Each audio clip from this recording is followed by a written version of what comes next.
كابتن القدير العظيم الجليل المفيد الفشيخ اللي مفيش زيه كابتن شيكابالا.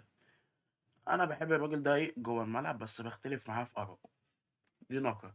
ما انكرش ان هو من اساطير نادي الزمالك، دي نقرة تانية. كابتن شيكابالا طالع مع كابتن ابراهيم فايق بيقول لك انا بالنسبه لي اتفق في نص كلامه والنص التاني لا. طلع بيقول لك ايه؟ زي ما هتحسب ركله الجزاء بتاعه الاهلي تحسب بتاعه السوبر.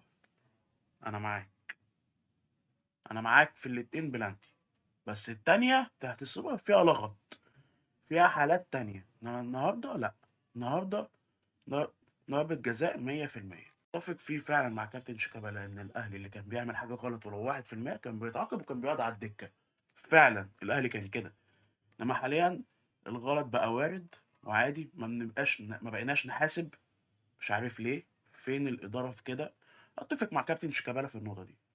فعلا الأهلي ما بقاش زي الأول، وخصوصًا في الإدارة بقت تتهاون مع اللعيبة، وخصوصًا إن كابتن وليد شخصيته ضعيفة. أنا حاسسها كده، واللي يختلف معايا يختلف بقى، قولوا لي في الكومنتات. لايك وفولو وشير الفيديو، متنساش تصلي على النبي. سلام.